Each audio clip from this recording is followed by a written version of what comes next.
Hello, everyone. Welcome to an episode of What's Happening in Travel with Kushwa and Kerwin. This is Kerwin. Kushwa is not here today. It's been a fun week, hot week. Did a little travel. Went to see a friend of mine. Took a red eye back, and I'm so tired.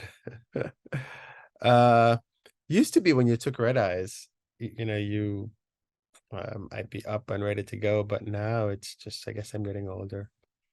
But let me know if you've taken a red eye flight and how you've dealt with it. But my background today is an American Airlines 757 in old colors. If you can see, I can never figure out which side to go on here. But anyway, it's landing in Maho Bay in St. Martin. And if you've never had a chance to go see the planes in St. Martin, it's one of the coolest things that you can see. Typically, the flights will arrive in the afternoon, and then you can walk from the airport over to the beach, and you can just watch the planes land. There's a bar, and the bar has a surfboard, and the surfboard they write their schedules on the thing. Well, now everybody has Flight Radar 24. That's what they use now, but back in the day, we didn't have Flight Radar 24. And but they still keep, I guess, a quote unquote tradition of writing the schedule on there. And the planes do come very, very close and very, very low. I have found that there's a property right next to it. It's called Sonesta in Maho Bay. I can leave a link in the show notes for you. But it's actually two property. One is adults only, another one is family. Everybody can stay there, and it's very nice. Both properties are very nice, but the adults only is even nicer. And the adults only has a restaurant at the end, and you can just hang out there. So that was my spot. I had breakfast there, I had lunch there, I had dinner there because the view is just fantastic from there. So if you end up going out there, I highly recommend that place. Okay, I just had to do a quick little check. It's actually so it's Sonesta Ocean Point is the name of um the adults only all inclusive, and Sonesta Maho Bay is the regular one. If you stay at the Ocean Point, which is a little more expensive, you can use the entire facility. But if you stay just at the Maho Bay portion, you can only use that piece. But totally worth it. You should check them both out. I had a really good time staying there. And you see, you just walk down on the beach, watch the planes, and walk back up to your room. Or you can hang out on your balcony and watch the planes. I've done that from some of the rooms on that side. So it's totally worth it.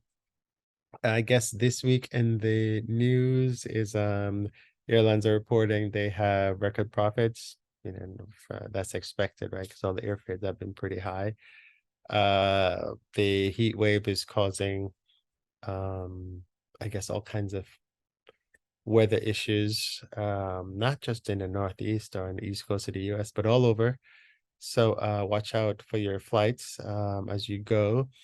The other thing I want to talk about was Expedia has a new program called, I think it's called OneKey. And before they had a rewards thing. So like Expedia owns a lot of these entities out there. So if you book on Expedia, book on hotels.com or VRBO, and VRBO is a rental thing and vacation rentals. So if you go to passradar.com/VRBO, you can book your rentals there. Or if you go to passradar.com/Expedia, you can book your hotels there. Now, when you OneKey gives you, Expedia has a whole list of perks that it gives you. So I had hotel.com points because I normally book directly with the hotels, but every now and again I'll book with Expedia. If I'm going to a place where I don't know the hotels there, and my favorite hotels, i.e. Hilton, Marriott, IHG, or this other one, Radisson. If I can find one of those hotels where I'm staying, then I'll go to Expedia because that would give me the local hotels. And I'm just a hotel snob. I like nice hotels. And if I don't know the name of the hotel, it kind of freaks me out to stay there.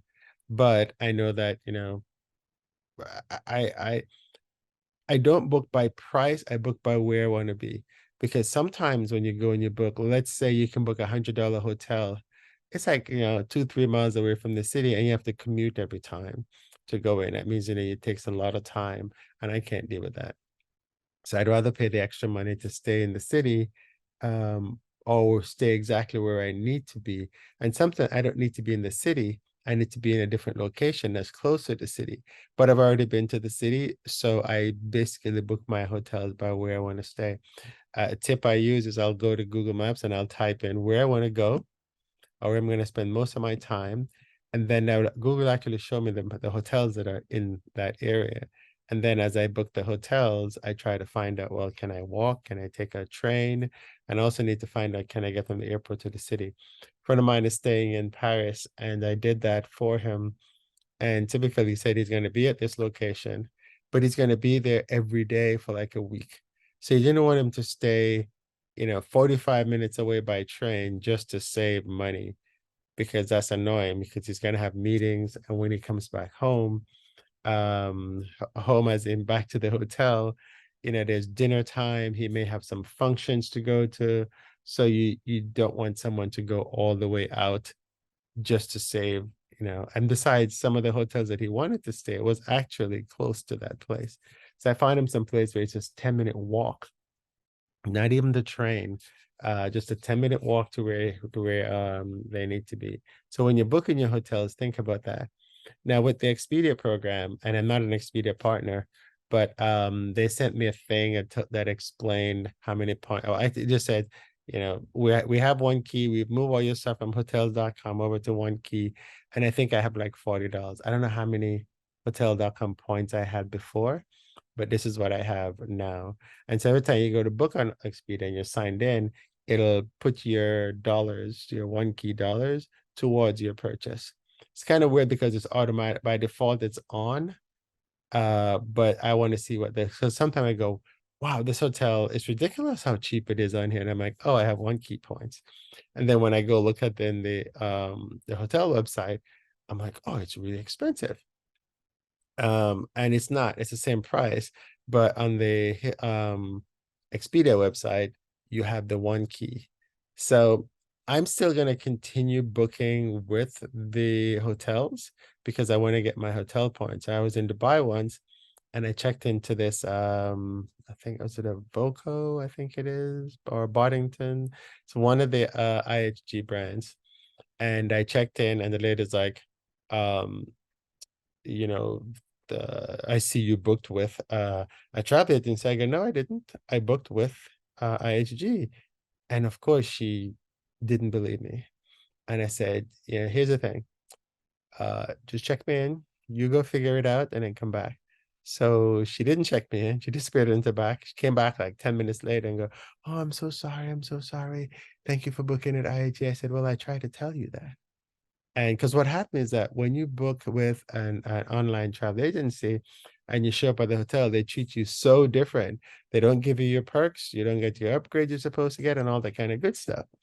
Now, with the Expedia OneKey, they actually give you something else so you can get the upgrades, but it's not the same. So you don't get the points with the hotel because you didn't buy it through the hotel. The hotels, airlines, and travel agencies have had this love-hate relationship for eons. And I don't think it's ever gonna go away. The bigger agencies, the Expedias of the world, they come up with these things, but the smaller agencies, they don't. And typically with an airline, if you book through an airline, matter of fact, when you call the airline numbers these days, the first thing they tell you is that you've booked with or if you booked your reservation with a travel agency, you need to call the travel agency if you have an issue. I like to go to the airline website and manage my own travel. And so I always end up booking with the airlines because it's just so much easier. Sometimes though, you can get some really good fares that you cannot get on the airline website. So, be smart how you book these things. But just remember, if you have an issue with the reservation, you cannot call the airline. You have to call the travel agency that you booked it with. On day of operation, everybody is together. So the airline should take care of you. That means if there's a cancellation, they should rebook another flight. Although sometimes they do tell you need to call the travel agent.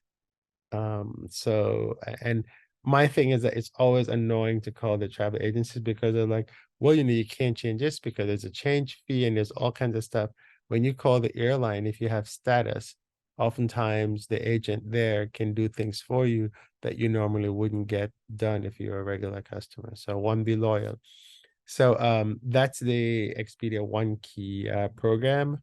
If you go to Expedia, it's all over the website, so you'll definitely see it. And if you're already like a hotel.com member, they would have sent you an email and tell you how much hotel.com points, how much OneKey rewards that you have. And there's a whole bunch of rewards that comes with it. Like I said, I'm still going to book with my hotels directly so I can get my credits. Matter of fact, I just be booked I'm doing a trip next weekend and I booked the hotel. It's in New York, but in New York, hotels are so expensive. So what I do is I keep my points and my certificates and I use them in places like New York where it's really expensive, or places like London, because it's like what, $300 a night by the time you get all the taxes. And if I can use my points or I can use a certificate, um, then that works out much better. So I think that's probably all I have about the Expedia thing. I think one of my readers did send me some information about, in episode 101, I talked about airline livers. And he says that I agree that airlines change their livers way too often. I also don't like airlines having multiple looks at the same time. I was talking about these airlines are spending so much money on the livers, and it's really costs a lot. They said, that being said, airlines should refresh their look from time to time, if for no other reason to make the planes look newer. Okay, fine. But by the way, they can just repaint it in the same colors. It would still look new. No one wants to fly in a plane that they believe is ancient. If an airline has a dated look, that can lower passenger confidence in flying with them. So tell me if that's true. Because I mean, I don't want a dirty plane. But most people don't even know what the livery of the plane was, right? So I think that was all he has. Oh, he was trying. Have you ever been to Liechtenstein? I did a trip to Liechtenstein, and it's actually one of the coolest trips I've ever done. If you go to passrider.com and search for VADUZ or Liechtenstein, LICH, I always mess up Liechtenstein. So just search for Vaduz, VADUZ, you'll find it. And it's very cool because I took a plane to one city in Germany, and then I took a train in from that city to the town center. Then I took a boat, a ferry across, and now I think I was actually in Switzerland finally. And then from I think it might have been Freiburg that I flew into. I can't remember now. But look at the Vaduz story. Then once I got there, then I took a train from there to the city center. And then I took a bus from there into Vaduz. And going back, I took a bus again back to the train station. And then I just took the train into because they don't have their own airport. I took the train into Zurich.